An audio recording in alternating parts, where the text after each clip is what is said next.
Chegamos a mais um Giro com os Presidentes e hoje nós temos a satisfação de receber aqui o presidente da subseção Arapiraca, Daniel, com a participação também do conselheiro seccional Luciano Almeida, que vai enriquecer aqui esse bate-papo. Como vocês sabem, o Giro com os Presidentes é um bate-papo onde os presidentes de subseção vêm até aqui para falar sobre o seu trabalho, os dois últimos anos de gestão, como tem sido a trajetória junto à gestão de cada subseção, a superação, os obstáculos e com muita leveza, com causos, Daniel, interessantes, tudo isso para mostrar o que a advocacia do interior está fazendo em suas subseções. Vou passar a palavra aqui para os nossos convidados, para que eles se apresentem e a gente possa dar continuidade a esse bate-papo. Muito bem, antiguidade é posto. O doutor Luciano se apresenta. E aí, Luciana? Bom, sou o Luciano Almeida, 54 anos de idade, advogado militante há 32 anos, casado, pai de 3 filhos, avô agora do Bernardo. Dentro do sistema OAB já exerci o cargo de juiz do TED no primeiro mandato de Omar, 2006 a 2009, e atualmente estou como conselheiro seccional e aqui ao lado da nossa diretora Andréia, do nosso presidente Daniel, para um bate-papo produtivo e bastante enriquecedor. Informal, tá, minha gente? Informal, é verdade. Informal. Muito bem, deixa eu tomar um gole d'água então. É água esse, né? É água. A gente só precisa de água para se mover. Mas vamos lá. Primeiramente eu queria agradecer pelo convite. Andréia, fala aqui em nome da diretoria de Comunicação e Relações Institucionais. Agradecer a todos que fazem o podcast, o Igor que está aí nos bastidores, o pessoal da comunicação também que depois vai fazer a edição e a propagação da nossa fala aqui, agradecer a diretoria da seccional, agradecer também a minha diretoria, o conselho da subseção, que é quem está lá ajudando a rolar a rocha da instituição. Não é fácil, né? Que não é fácil. Mas, muito bem, eu me chamo Daniel, vocês já falaram, Daniel de Macedo Fernandes da Silva. É um nome abreviado, ainda tem uns 3 ou 4 sobrenomes que ficaram de fora. Mas eu sou casado com a Clarissa, sou filho popularmente conhecido como Dr. Zé, em Arapiraca, filho da Márcia da Caixa Econômica, também hoje ele médico e ela economiária aposentados. Mas passei a minha vida toda em Arapiraca. Naquela época saí para estudar, e vim para Maceió fazer o 3º ano científico, depois faculdade de Direito, depois fui a São Paulo, passei uma temporada fazendo a minha especialização na Faculdades Metropolitanas Unidas, na FMU, em Direito Civil, onde tive a oportunidade de conhecer grandes mestres a quem nutro amizade e guardo até hoje, professor Scavone, professor Fujita, e lá eu aprendi também a gostar e amar a docência. E iniciei a docência lá na FMU e ao término voltei para Arapiraca. Mas, como a apresentação da gente prescinde também da nossa história, como o Luciano fez dentro da instituição, a minha história na instituição, ela vem, eu acho que ainda da época da faculdade. Me lembro de ter participado, assim, pelo menos ativamente, na primeira eleição de ordem do professor Marcos Bernardes de Mello. Eu já estava aí indo para os anos finais 2003 do curso de Direito, me formei em 2005, então estava mais ou menos no meio. E logo em seguida eu já acompanhei todas as demais eleições. Fui em 2011, não é isso? Eleição 2011, gestão 12, 13, 14. Eleição 12. Eleição Tiago. 12, Tiago. Na eleição de Tiago, eu fui candidato também, compondo uma chapa lá em Arapiraca, em que hoje a nossa conselheira Marine Alves foi candidata a presidente, já naquela época, e eu compunha a chapa com ela. Não ganhamos a eleição em Arapiraca, ganhamos aqui na 2012. 2012. E no ano seguinte, eu tive a oportunidade de ser eleito e ocupar a tesouraria da Caixa de Assistência junto com o Nivaldo. Eu lembro. Né? E a partir daí fizemos grandes trabalhos, percorremos o estado, conhecemos a advocacia e uma Caixa de Assistência assim, muito voltada e composta do interior. Nivaldo, que tem a sua vida toda e raízes em Arapiraca, eu militando em Arapiraca e também criado a vida toda, e a partir daí o movimento,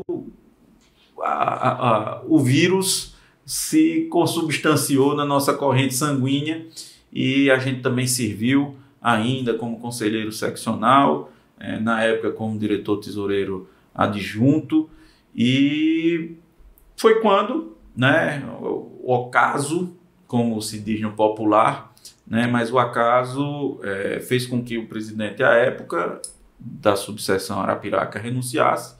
Era indireta, né? Eleição indireta pelo Conselho. Né? Exatamente, em 2020, e a eleição foi um dia que eu guardo muito na memória porque foi um marco mundial, né? Dia 17 de março de 2020 foi o dia que o mundo fechou as portas. Eita. E a gente não sabia sequer no dia que se ia ter eleição, se não tinha, quem é que vinha, como é que falava, se falava de longe, se falava de perto, se usava máscara, se não usava máscara. Foi de fato no primeiro dia, logo no dia 18, realmente determinaram que fechasse tudo e eu assumi a subseção Arapiraca em 2 momentos de crise, juntos, né? Ou seja, um momento de crise ao quadrado.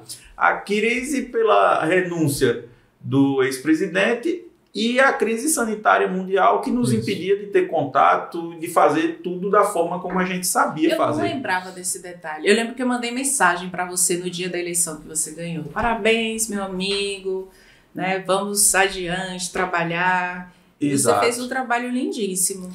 E aí onde as coisas se modificaram, né? Tipo, não era um projeto meu, não estava nos meus planos assumir a presidência da subseção. Eu achava que continuaria a contribuir com o sistema como um todo em outros postos, em outras atividades, mas a missão que me coube naquele momento foi essa.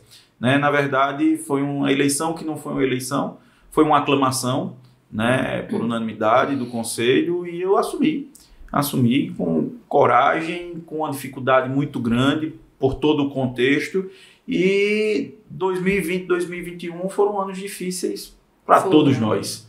A advocacia empobrecida, as pessoas distanciadas, o judiciário começando a remar, adaptando as questões da virtualização, né? E todos nós ainda nos situando como permaneceríamos. Né? Verdade.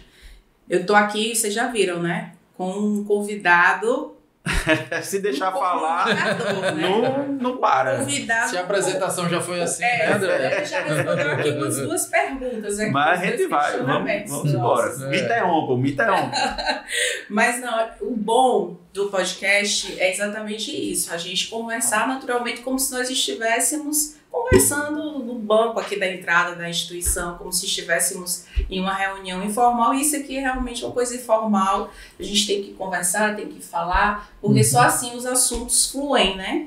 A gente vai lembrando, eu não lembrava realmente que você assumiu no dia que, que foi fechado tudo na pandemia. Exatamente, entre os 2 dias. Por isso que eu gravo muito essa data, 17 e 18 de março. Aquele primeiro decreto de fechamento. Exato. Mas você, Daniel, o que eu acompanho é um excelente trabalho na subseção Arapiraca.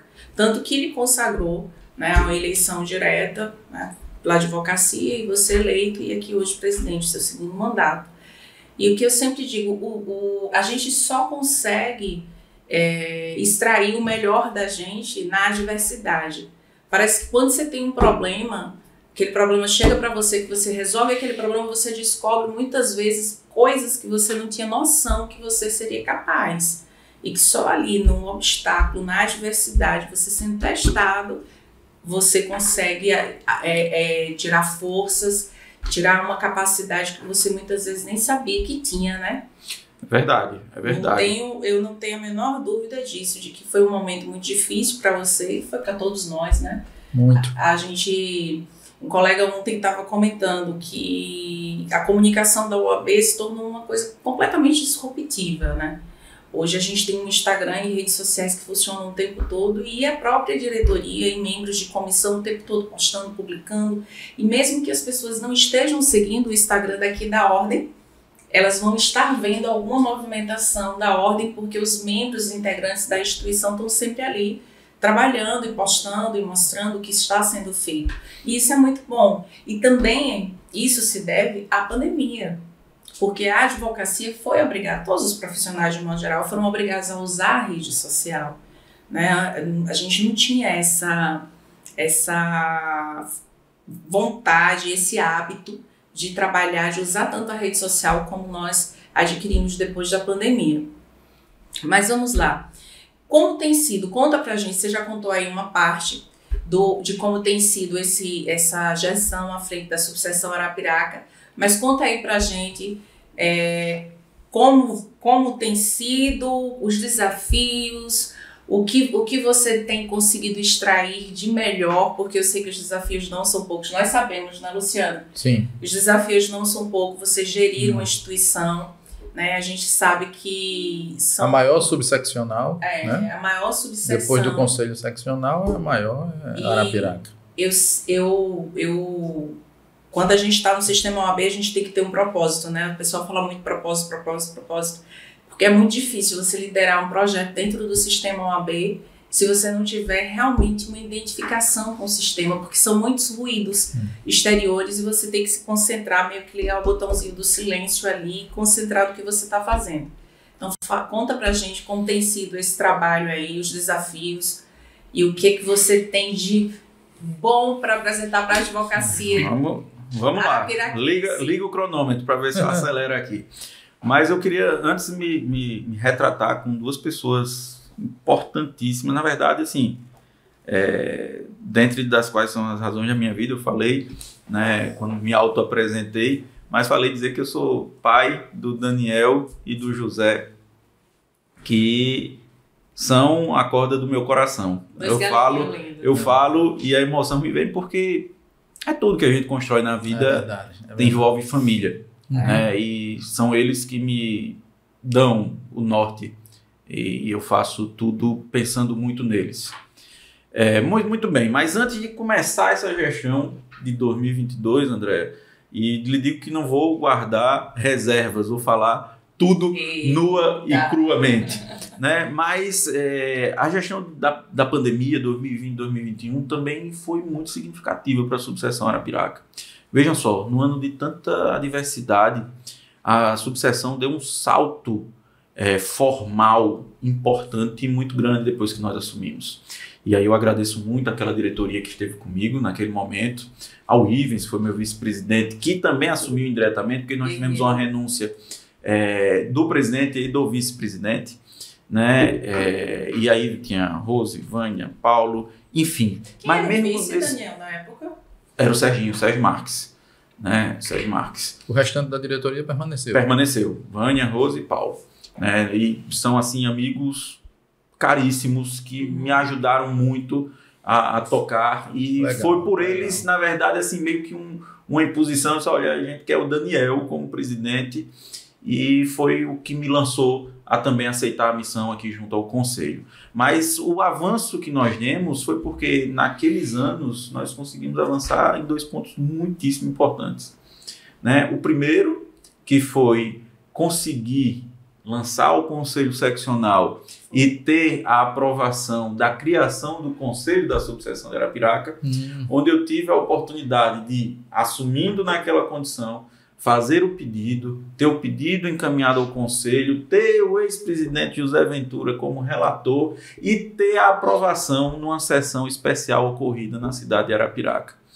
Então, logo são em quantos seguida, conselheiros? O Conselho hoje ele funciona, o Conselho Pleno são 14, né, 5 da diretoria e vamos lá, 9 titulares, não, aliás, são 7 titulares. E o restante, 7 com 5, 12, 14 suplentes. Então, Isso transformou Arapiraca a ter uma outra visão dentro do sistema, uma outra dimensão, né?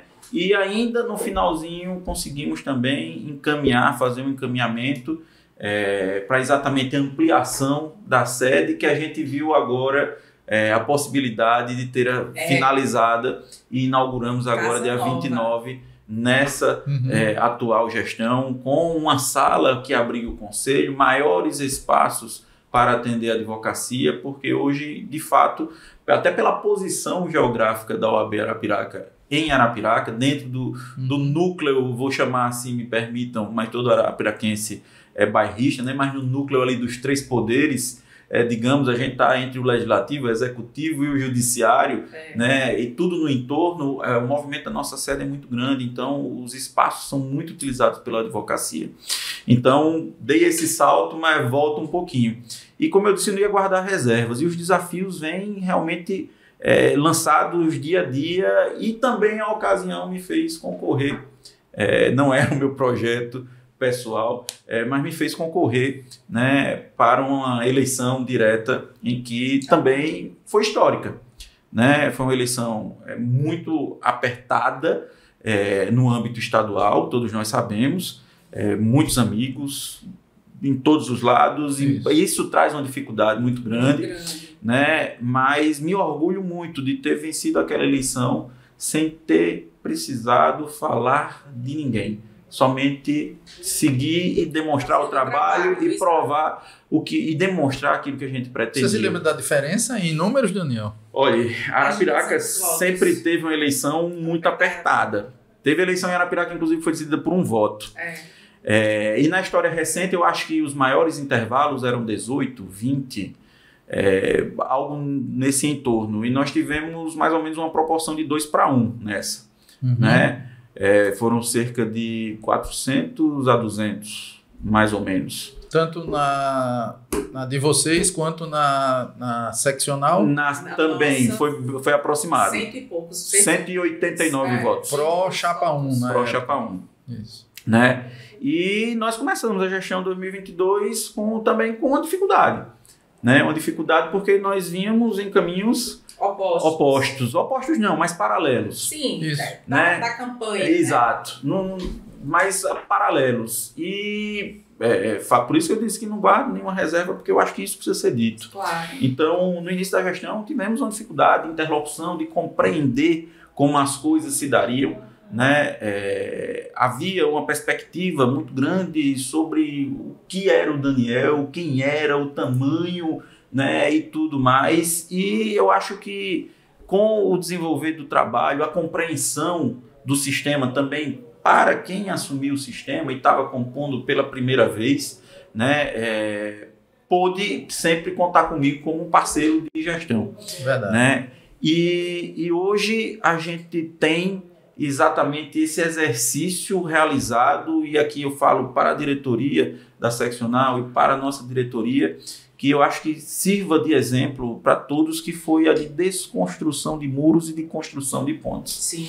Então, quem ganha com isso, ou quem ganhou, quem continuará ganhando, é a advocacia, com o trabalho, com serviços, com penetração dentro dos sistemas, e hoje a OAB Arapiraca, ela tem um respaldo, uma visão profissional dos seus advogados e institucional do extra, ou seja, da sociedade, muito forte. Não só aqui, em nível de Alagoas, mas em Arapiraca, sobretudo.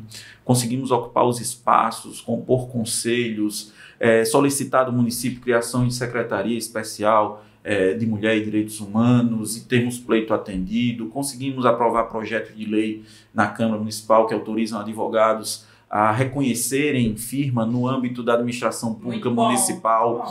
Né? Conseguimos, junto também com o Ministério Público e município de Arapiraca, sendo a Comissão de Direito e Defesa dos Direitos Animais, firmar um TAC com política de castração para os animais de rua. Isso foi inédito em todo o estado e vem sendo cumprido, ou seja, o Ministério Público nos consulta participamos de diversas audiências públicas com concessionárias, né, a título de Equatorial, Casal, e estamos procurando imprimir esse papel de cidadania, que às vezes as pessoas imaginam, não, a OAB é uma entidade de classe. Né? Não, a OAB vai muito além de uma entidade de classe.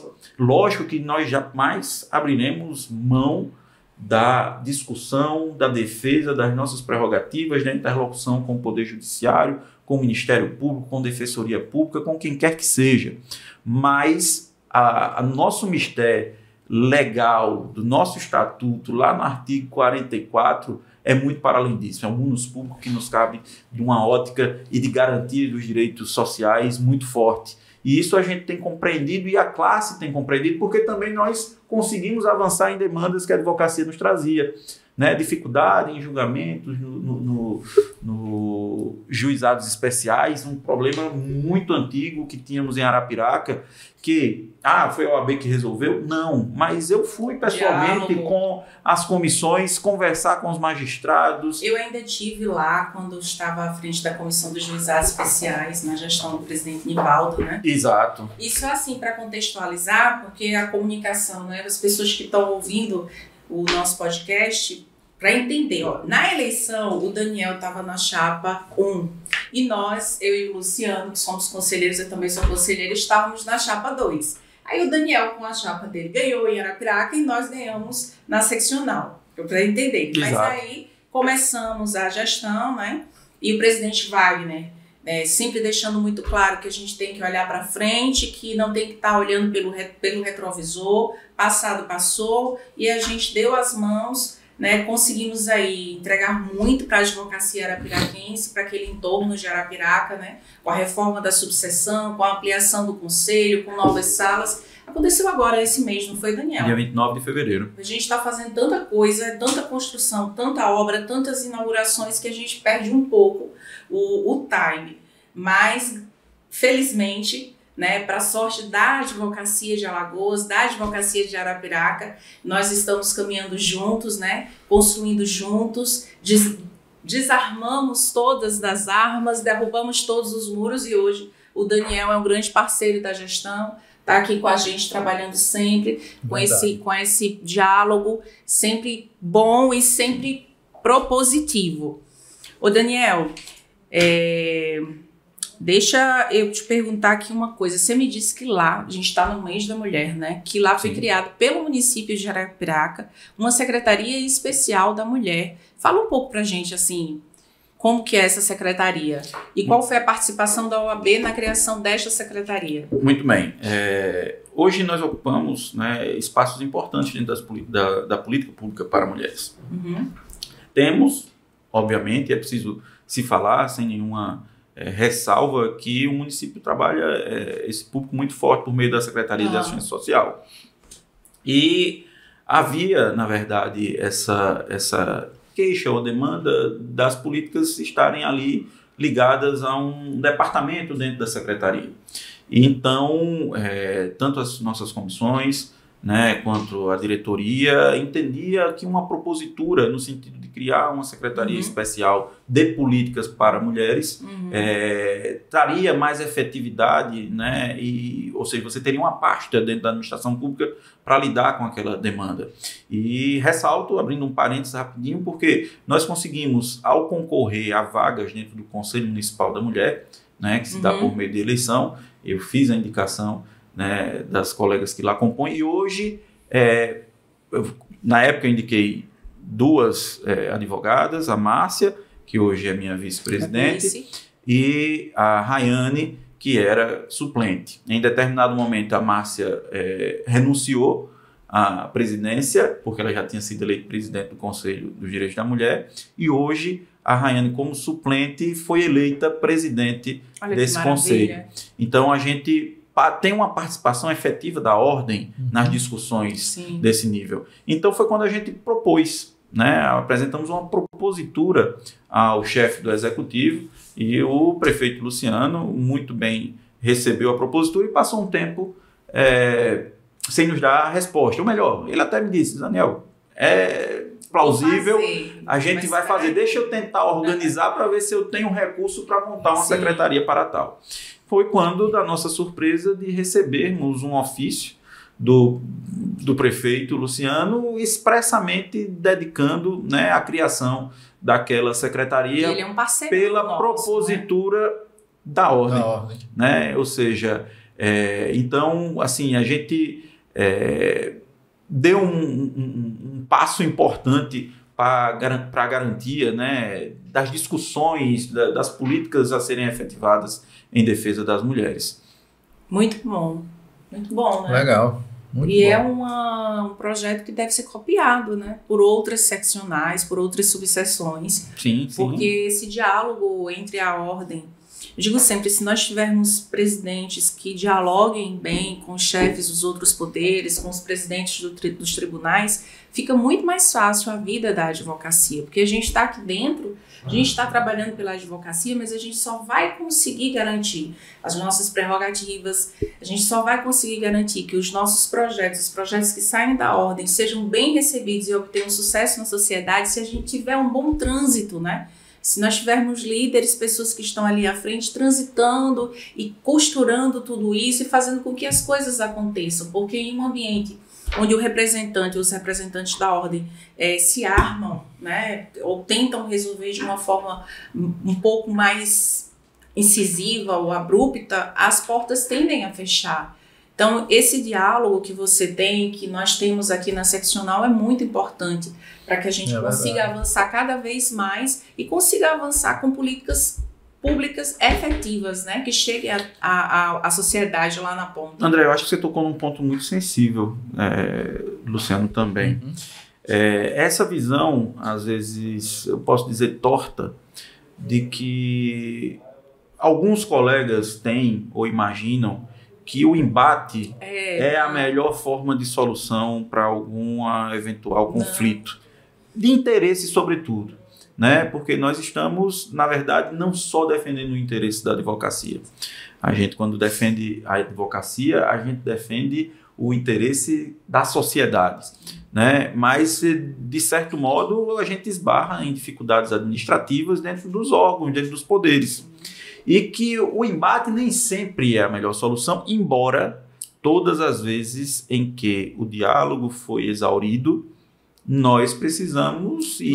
Quando não restou outra alternativa. Né? Exatamente. Então eu tenho assim, uma satisfação muito grande de dizer que grandes gargalos que nós tínhamos foram efetivamente pacificados, tratados com diálogo. Seja pelo presidente do Tribunal de Justiça, seja pelo corregedor do Tribunal de Justiça, seja dentro do Ministério Público, seja tratando direto com o juiz que está lá na ponta, na vara, expondo. Quantas vezes eu tenho a grande satisfação de dizer que havia um juízo que tinha um problema muito sério, não vou detalhar para não olha lá, viu? Para não dizer qual é, né? E todo mundo reclamava muito, etc. Tal, e eu tinha ido umas 2 vezes conversar com ele. E ele, na última vez que eu fui acompanhado, inclusive, na comissão de prerrogativa, disse: doutor, então vamos fazer o seguinte, olha, o senhor tem a sua visão, a nossa visão, o senhor está infringindo uma prerrogativa, o senhor está afrontando, o senhor está violando aqui uma prerrogativa da advocacia. Então, eu queria só deixar o senhor tranquilo também, como o senhor tem essa posição, nós temos uma posição institucional e vamos precisar avançar em relação a essa discussão. E vamos provocar os órgãos correcionais para que a gente tenha, então, consiga dirimir, né? Já que nós não conseguimos. E aí ele disse: Daniel, faça o seguinte, me dê uns dias para eu pensar, eu vou estudar mais o caso e a gente volta a conversar? Pode ser. Apertamos as mãos, né? E alguns dias depois ele mandou uma mensagem para mim, né, com um texto, perguntando se aquela situação que eu estava ali discutindo se resolveria com aquele texto. Daquela forma. Né? E eu disse: muito obrigado, doutor. Exatamente isso resolve o que a gente precisa. O diálogo é sempre né? bom também. Então ele resguardou um ponto de vista que ele tinha sobre o problema.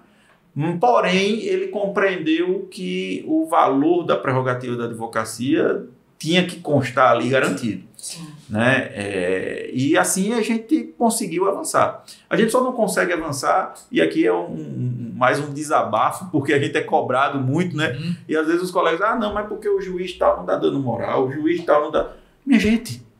vai ter que ter um que não vai dar problema, deixa eu dizer aqui para vocês, até falar para todo mundo, a gente precisa advogar. A mesma arma que o juiz tem, que é a caneta, é a nossa.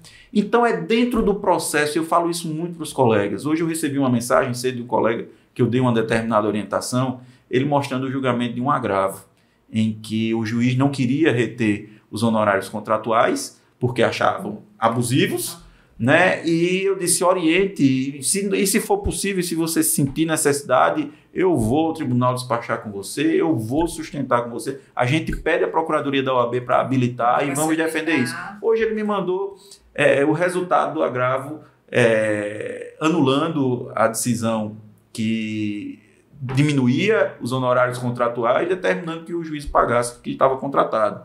Então, às vezes, as pessoas, e eu entendo isso, muitos têm receio de ir para um embate, mas não é um embate desrespeitoso, é um embate dentro das regras, dentro do processo, né? A caneta que o juiz tem para decidir aquilo que pode estar equivocado é a mesma que nós podemos solicitar para que seja revisado.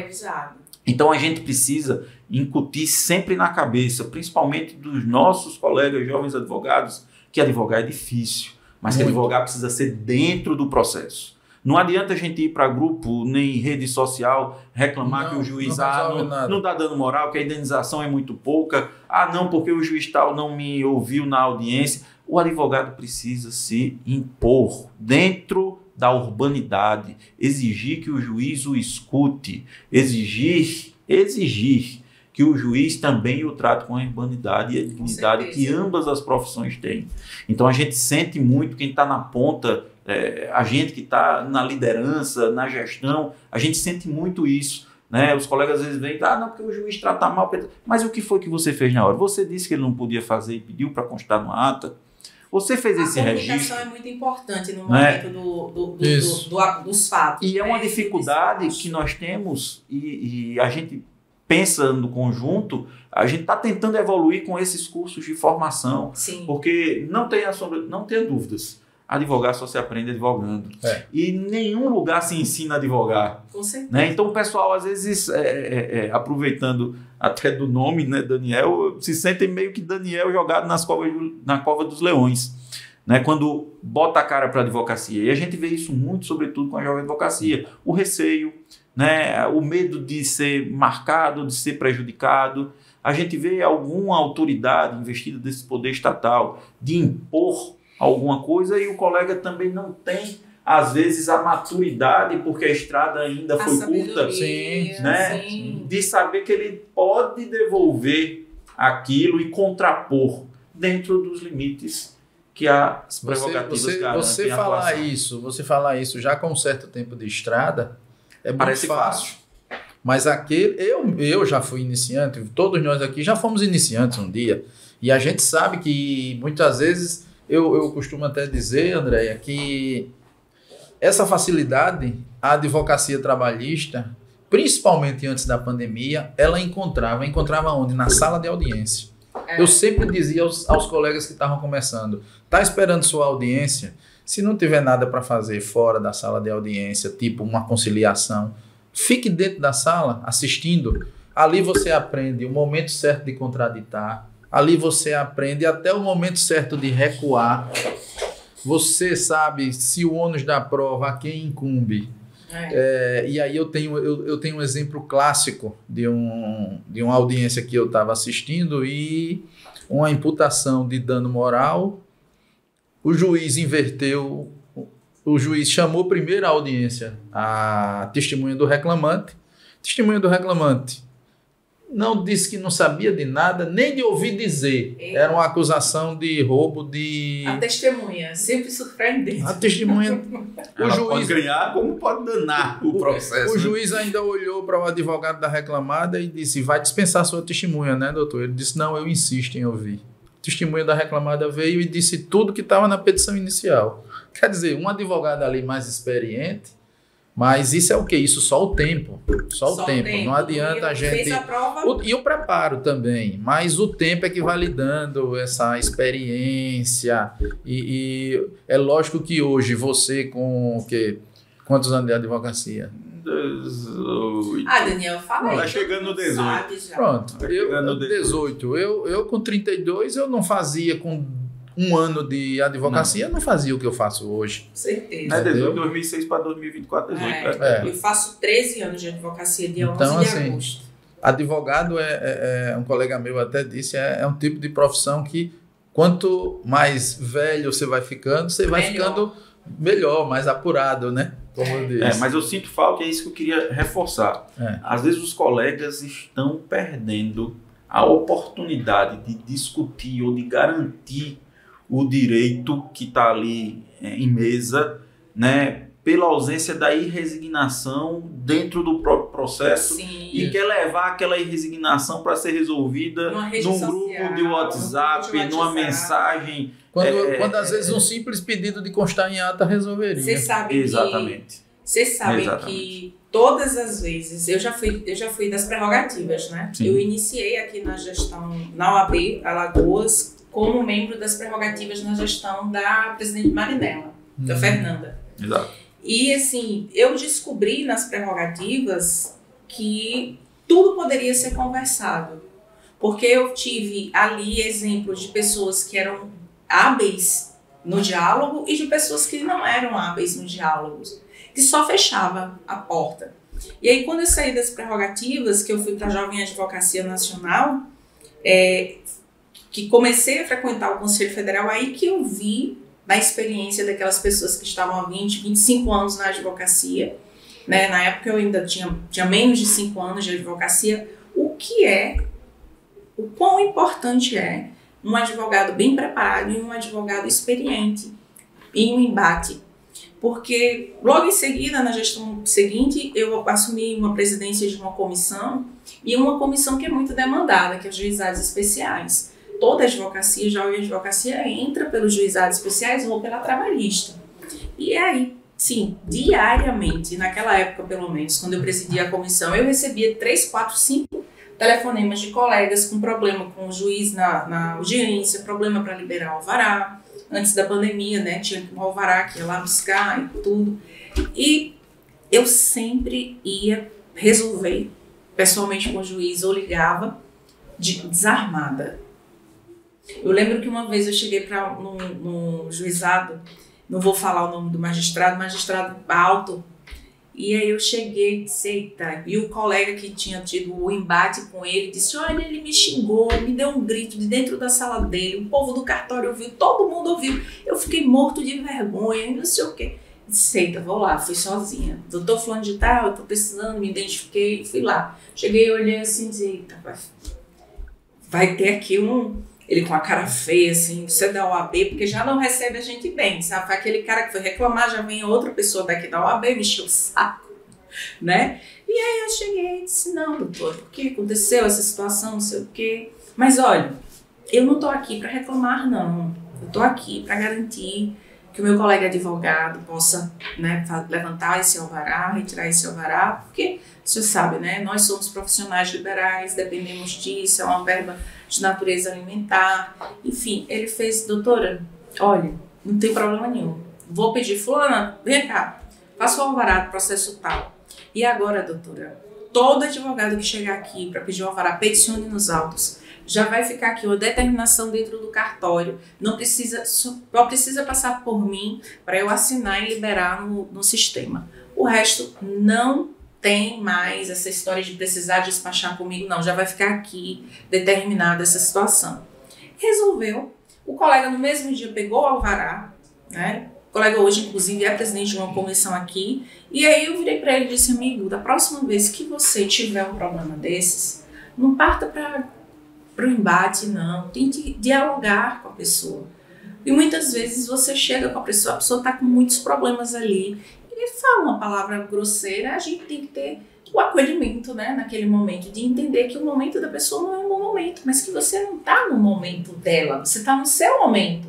Então, que você tem que responder conforme você e não conforme a grosseria da pessoa. E aí você desarma. E eu nunca tive problema.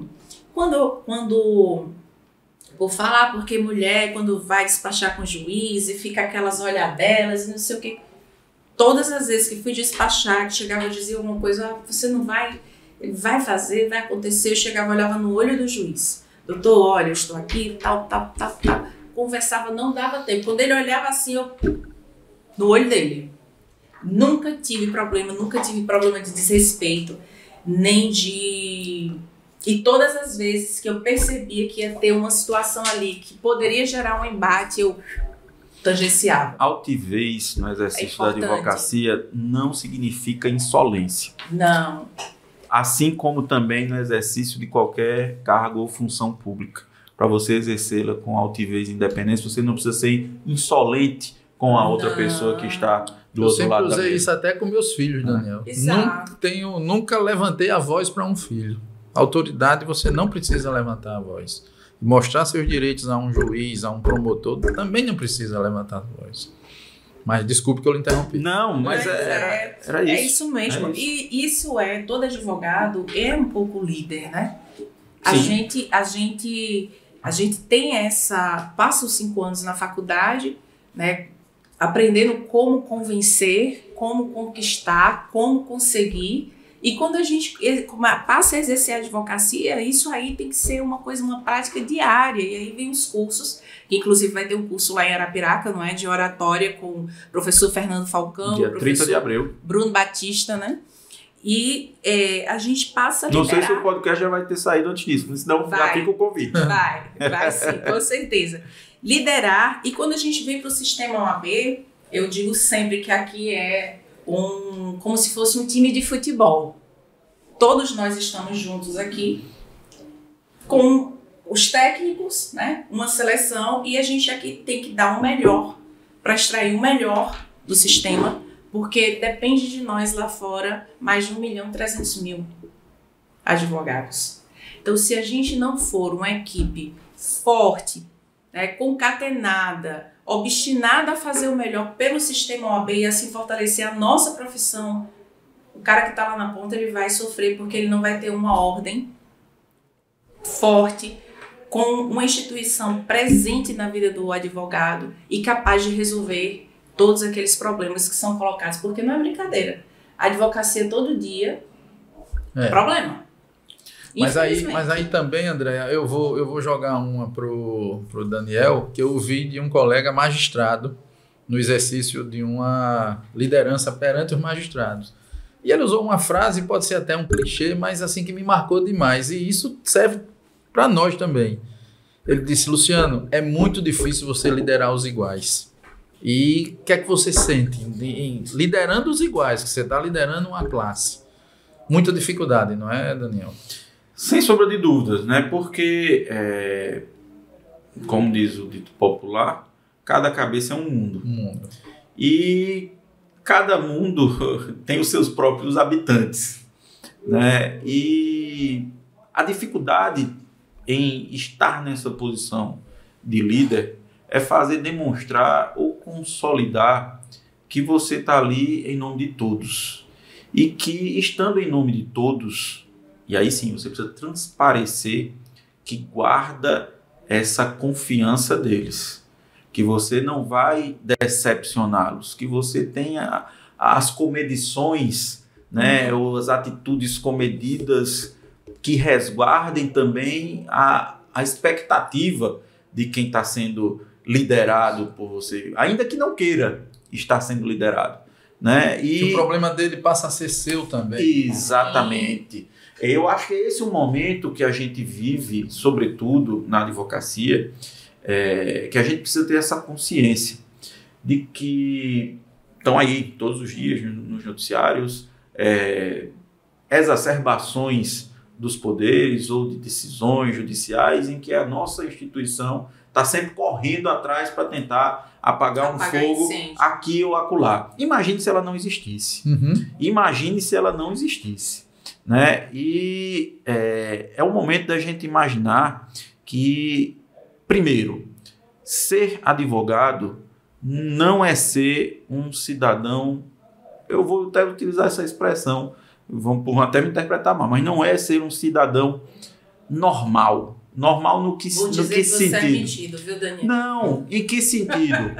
Porque nós precisamos ter a consciência de que nós somos exemplo para muita gente e para todas as outras profissões. Muita. Todo mundo... mas se o advogado está fazendo... Qual o conselho, né? fora a OAB, que a sociedade procura para os problemas dela? Nenhum. Eu vejo que a OAB, a gente se desencastelou, né? Enquanto outras instituições, como a Defensoria, está lá dentro cuidando da vida dela. E que por conta disso, o André, Ministério Público, a OAB não, a OAB está na rua. E que por conta disso até, muitos nos interpretam de forma errada, achando que a gente deixa a advocacia de lado e passa a cuidar da sociedade. Não, tem que ser par e passo, os dois. Exato. Os dois. Logicamente, temos que ter um olhar para dentro no momento apropriado, Sim. temos. Agora, não resta dúvida que a sociedade confia muito na OAB. E eu imagino, Daniel, a confiança que muitos arapiraquenses têm na sua gestão por ser aquele município, um município pujante, um município em que a indústria, o comércio, ele cresce a cada dia e com isso crescem também as demandas. E vocês abarcam quantos municípios? Era isso que eu ia dizer. E não é só Arapiraca, isso, né? Na verdade, a subseção Arapiraca tem uma competência territorial que abrange mais, incluindo Arapiraca, 12 municípios. Olha, É grande. Né? grande. Então, eu posso dizer aqui de qual a gente sai do Rio São Francisco, Traipu, Giraldo Ponciano, Lagoa da Canoa, Taquarana. Feira Grande, Limoeiro, São Sebastião, Junqueiro, Taquarana, Craíbas, Coité do Noia e encerra em Olha aí, Arapiraca, fechando o nosso ciclo. conselheiro Fernando Falcão é de Feira Grande. Grande Fazenda lá. fazendeiro. É. Né? Mas concluindo o que eu queria falar sobre a questão do momento da advocacia, eu acho que a gente precisa, independentemente dos nossos projetos pessoais, entender que a classe precisa estar mais próxima. Não é hora de dividir. Não. A gente vem recebendo solapadas de todo o sistema. E como dizia o capitão Nascimento, o sistema é bruto. Isso. E nós, como um dos pilares da sociedade, precisamos dar esse exemplo. E esse exemplo, e aí eu concluo, vem com o nosso proceder. Sim. Então, mesmo que eu não esteja exercendo nenhum cargo ou função dentro da nossa instituição, mas eu preciso dar exemplo.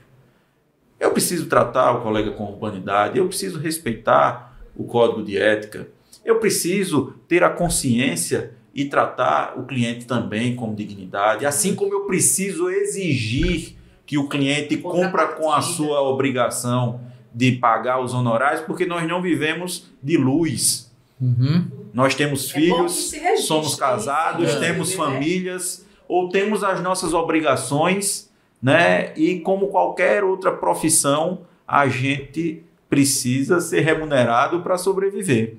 E a gente não tem salário.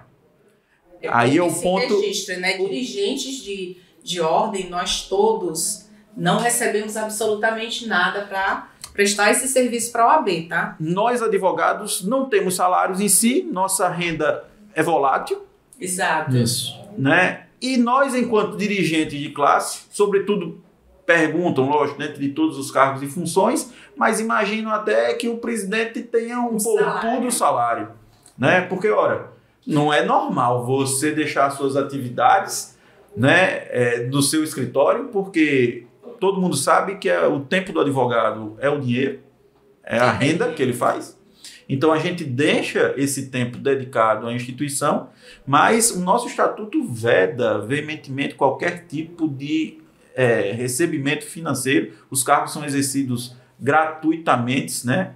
E também a instituição é vedada de receber qualquer subsídio de qualquer poder público, né? Para que a gente possa manter exatamente essa independência. Então, todo esse sistema é preciso que as pessoas compreendam, é mantido com as nossas anuidades. Tão somente com as nossas anuidades. Eu tenho até uma interessante sobre isso que você falou, Daniel. Tomei um susto. Pensei que você eita, tem até uma anuidade atrasada. Minha família é basicamente de servidores públicos, federais e estaduais. E as eleições de OAB sempre muito acaloradas, sempre debates e algumas vezes passa um pouco dos limites, tudo. Aí eu tenho uma tia minha que é aposentada da Universidade Federal de Alagoas e ela disse: ô meu filho, quanto é que o presidente da OAB ganha? Eu digo: a senhora acredita se eu disser que nada? Ele ganha muito problema. Eu ia até lhe perguntar, Daniel, dorme com o 3G do celular ligado? Todos os dias. Todos os dias. Porque eu particularmente tenho o hábito de desligar por volta de 21 horas, às 4 da manhã tá ligado, mas eu digo não, pelo menos um sossegozinho de dormir, mas eu sei que o presidente não pode não. Mas é uma cachaça, né? Tá sempre ligado e não é fácil. Não é fácil porque todo mundo imagina que isso implica renúncia familiar, né? Sim. Tudo isso. E eu acho que o que brilha os olhos na pessoa é porque imagina que existe a vantagem de você estar em evidência. O glamour até, né? Mas na verdade essa evidência também traz às vezes desprazeres muito grandes, né? Traz incompreensões, traz a dificuldade às vezes você lidar com um colega que não compreende que ele está errado, que ele está dentro desse mundo da cabeça dele, ele está num mundo que não se associa com o nosso. Sim. Né? E insiste às vezes no erro e acha ruim porque ao receber uma orientação para de repente se corrigir, acha que a gente está agindo contra ele quando a gente está sempre tentando proteger a nossa classe, né? Porque quando isso eclode ou quando eu me sinto muito mal quando a notícia e todo mundo busca, e eu vou complementar com o raciocínio que eu vim dizendo, né? Todo mundo busca na notícia, pode ser qualquer cidadão. Sim. Inclusive um médico, um engenheiro, um astronauta, um gari, um serviçal, enfim, independente, né? Mas se for um advogado, você pode verificar que as notícias dão um destaque.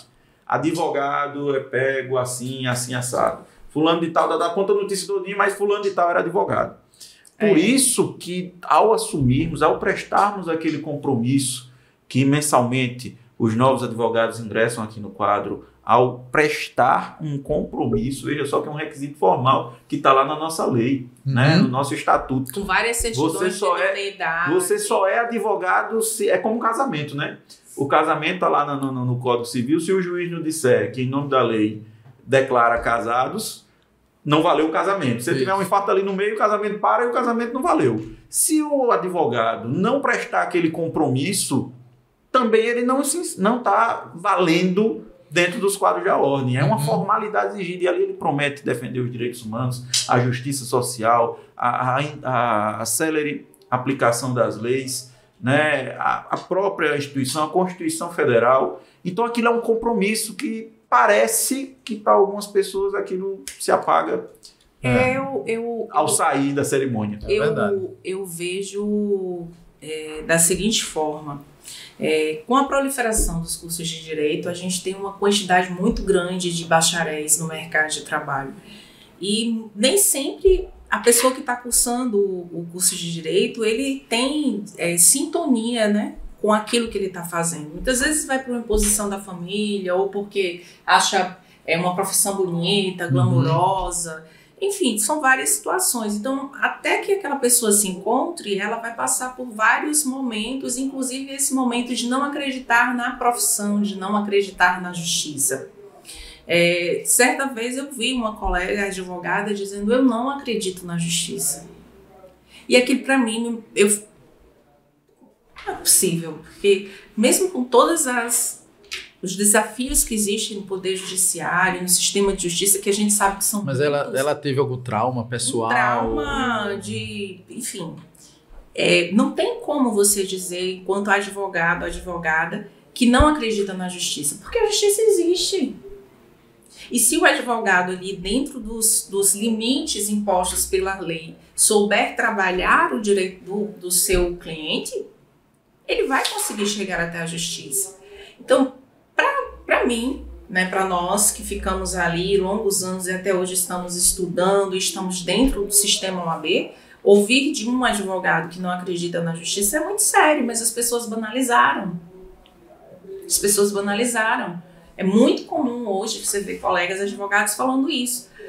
E aí vem toda uma questão social, né, crise econômica, né, 1.300.000, quase 1.400.000 advogados, e daí a importância de nós termos bons quadros no sistema OAB, pessoas que realmente têm o propósito de fazer com que a instituição, com que a nossa profissão seja valorizada, seja protegida, com que a gente faça realmente uma grande teia de proteção em torno da advocacia, né? Isso tudo deságua aqui. E Daniel falou uma coisa muito importante quando falou em não podermos dividir.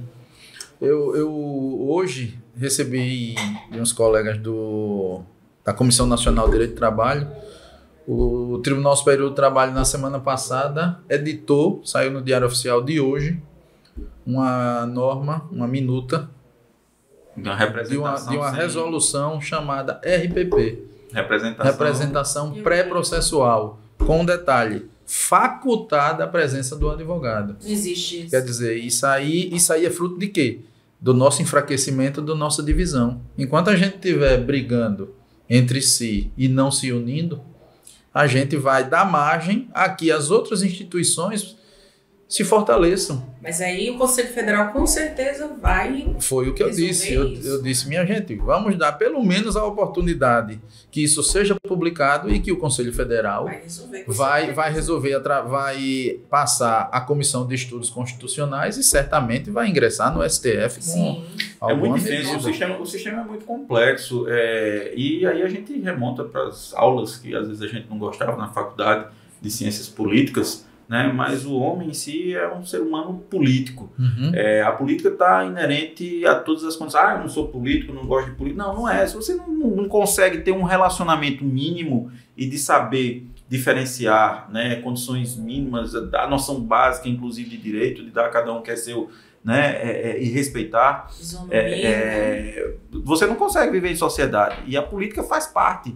E a advocacia, inerentemente, traz esse viés político muito forte, porque você lida com o servidor, você lida com o magistrado, você lida com o colega da outra parte, você lida com o promotor de justiça, você lida com o desembargador, com o procurador federal, com o delegado, né? Então, e curioso, até para encerrar esse ponto, lá, inclusive, a gente tem estreitado muito as relações com outras instituições, como Polícia Militar e Polícia Civil, que os advogados reclamam, às vezes, do tratamento, de uma coisa, outra, e nós fizemos isso um pouco diferente, inclusive. Semana passada eu recebi na OAB o comandante do 3º Batalhão de Polícia Militar. Ele nos procurou, porque achou interessante, porque eu tinha aberto a porta e aquilo nunca tinha ocorrido.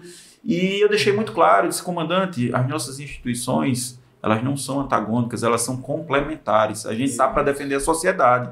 A gente só precisa ver o espaço que a gente se encaixa. E com o diálogo a gente vai conseguimos construir, né? Entender até onde o advogado pode agir e até onde o policial militar precisa respeitar, porque às vezes ele está ali desconhecendo. E é isso que a gente precisa levar como ser político dentro das relações, o conhecimento, né, da atividade profissional, da liberdade que o advogado tem.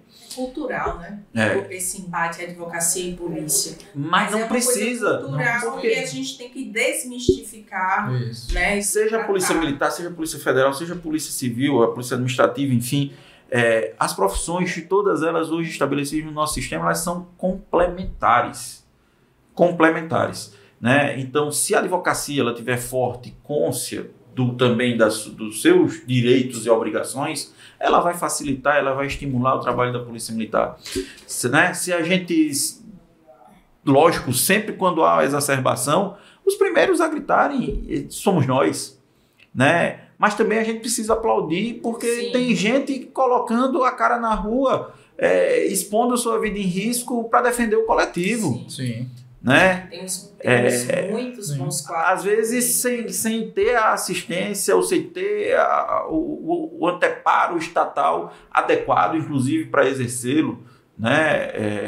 A gente tem policiais civis também muito bons, mas, por exemplo, lá em Arapiraca a gente aguarda também é outra interlocução dessa política que existe, né, do governo do estado, um ambiente adequado para a instalação das delegacias. Hoje, Arapiraca tem várias delegacias que estão abrigadas na chamada Central de Polícia, que é um casarão antigo, sem estrutura nenhuma, que a gente foi muito além. Lá tinha uma masmorra há um tempo atrás, a gente conseguiu reformar com interlocução, na época, aqui direto na Direção-Geral da Polícia Civil, com a Secretaria de Segurança do Estado, conseguimos pelo menos colocar celas acanhadas, talvez não as melhores, não mais adequadas, mas conseguimos recentemente, por exemplo, com a reabertura da Casa de Custódia, dedicar um espaço à advocacia digno para se exercer, equipado com computador, com mesa, com cadeira, com ar-condicionado, né? Quando não tinha aquele espaço em princípio no projeto,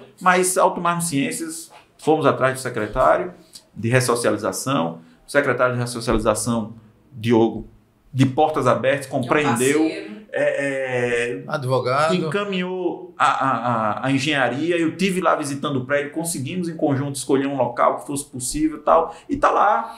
Então, assim, a gente precisa estar atento, e nós somos seres políticos, Sim, né? E com o diálogo volta para aquela história, a gente consegue avançar, né? Por quê? Porque as pessoas precisam desenvolver essa mentalidade que a advocacia e, sobretudo, a OAB, ela está ali para fortalecer todas as instituições do nosso Estado Democrático de Direito. Porque fortalecendo o Estado Democrático de Direito, todas as instituições vão estar, obviamente, fortalecidas. Verdade. Sim.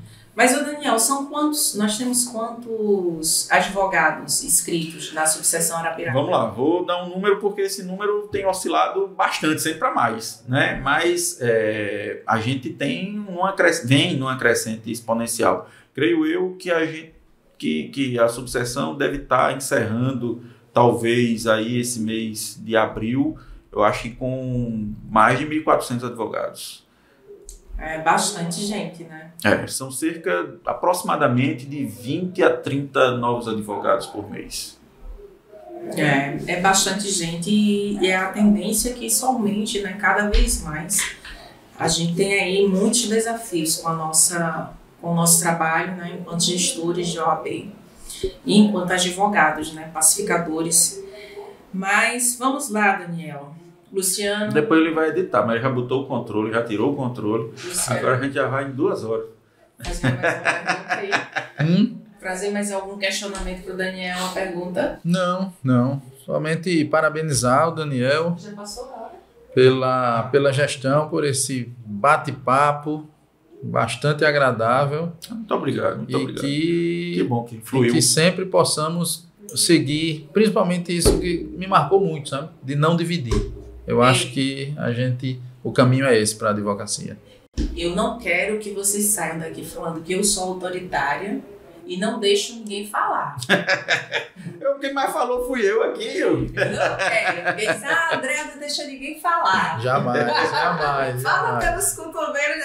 Não, olha, Luciano, fale, viu? Fale. Viu? Jamais. Daniel. Mas, gente, o interessante, o importante dessas conversas é exatamente isso, né? O entrosamento entre atores, né? Atores do sistema OAB, pessoas que estão no sistema, porque essa interlocução é muito importante no dia a dia da gente, né? Você está lá em Arapiraca, às vezes precisa de alguma coisa aqui, tem uma interlocução boa com o Luciano, comigo, com outros conselheiros e diretores, e as coisas conseguem, essa engrenagem ela fica azeitada e funciona cada vez melhor. Estamos nos encaminhando para o término, né, desse episódio, já deixando claro que as portas estão abertas, né, esse projeto Giro com os Presidentes, mas aí as portas do sistema OAB e da comunicação estão abertas para muitos outros projetos encabeçados por vocês ou por pessoas, por advogados próximos a vocês. Daniel, para finalizar esse bate-papo, qual a mensagem que você quer deixar para aquele advogado, aquela advogada que muitas vezes olha para a gente e diz, eu gostaria muito de participar do sistema OAB, de fazer o que esse cara, o que essa mulher faz. Eu gostaria de fazer isso. Você tem um recado, uma mensagem para essa pessoa, para esse colega? Sim, claro, sempre. Eu vou falar olhando para ela lá, né? para essa pessoa, para ele também, enfim, é que venha. Na verdade, a gente está aqui de passagem, né? A gente está aqui de passagem e um sentimento que eu nutro é que nessa passagem eu consiga deixar essa semente plantada para que as pessoas entendam a responsabilidade e a seriedade que precisa se ter para lidar com a Ordem dos Advogados do Brasil. Então venham para que vocês criem raízes, conheçam o sistema e possam, dentro dos degraus da vida, degrau por degrau, ocupar os espaços, porque esses espaços que nós ocupamos hoje serão ocupados por vocês amanhã. Mas vocês precisam chegar com essa bagagem, tendo noção do que é o sistema, que é uma grande república. Nosso sistema é um sistema republicano, né? Vou deixar mais uma fala aqui polêmica, inclusive. Dentro dessa república democrática, inclusive, é o sistema, sim, mais democrático que existe pela votação indireta dos conselheiros federais. Sim. É o que nos traz a única possibilidade de igualdade, onde Alagoas tem o mesmo peso de São Paulo, Exato. de Pernambuco, da Bahia, do Rio Grande do Sul.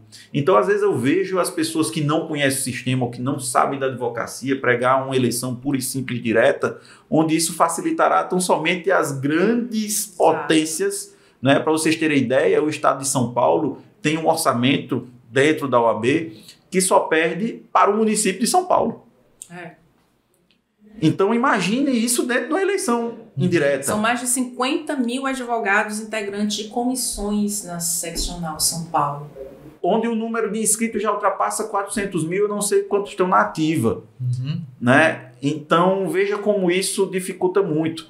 Então, hoje, o nosso sistema republicano democrático é aquele que eu acredito que produz, de fato, efetividade na democracia, porque Alagoas vota com o voto, Pernambuco vota com o voto, São Paulo com o voto, Minas com o voto, né? E a gente decide, então, dentro dessa harmonia e da dialética que é natural das discussões, dos interesses, o destino da instituição. Então, venham, conheçam o sistema, não é simples, é complexo, são diversos espaços, diversos órgãos, para vocês conhecerem para onde vai suas anuidades, o compartilhamento. Né? Todo mundo pensa que você pagou anuidade e a anuidade vai ficar aqui, né? Ou na subseção, ou na seccional. Não, 20% vai para um canto, 10% vai para outro, 5% vai para um, 2% vai para outro, e tudo o que fica aqui precisa manter o trabalho da Caixa de Assistência. Todo esse sistema.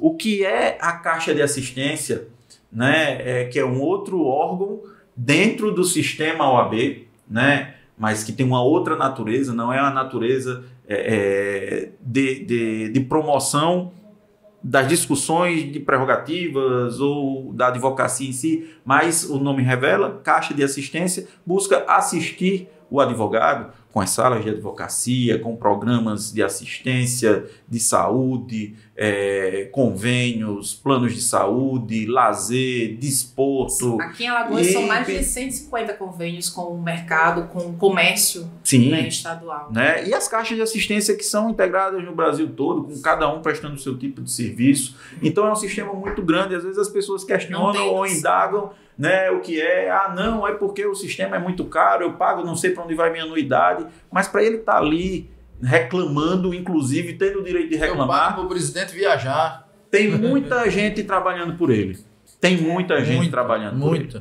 Né? Então esse recado é o que eu deixo. Conheçam, venham, porque vocês vão estar aqui amanhã e eu desejo que vocês venham com esse critério, com essa responsabilidade e não caiam aqui de paraquedas achando que aqui é o glamour, né, ou que vai acertar na Mega Sena ou que vai ter um big salário que vai lhe trazer algum sossego. Muito pelo contrário.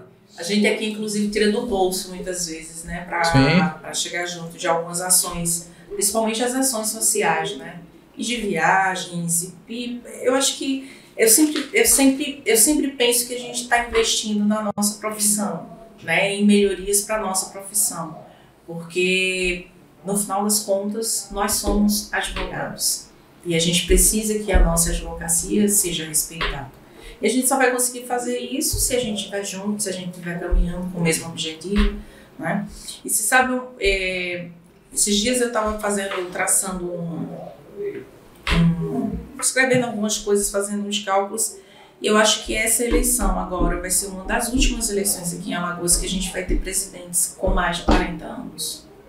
Eu acredito que no futuro próximo nós vamos ter presidentes aí com menos de 40 anos de idade, porque eu vejo aí grandes nomes surgindo na advocacia jovem, né, grandes lideranças surgindo, e hoje a gente tem aí um percentual gigantesco de jovens advogados e advogadas.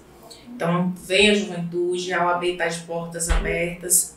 Eu sempre digo que este canal é um canal aberto para toda a advocacia, afinal de contas o Instagram é a rua mais movimentada, né? O Luciano aqui hoje já é praticamente um operador das redes sociais, né, Luciano?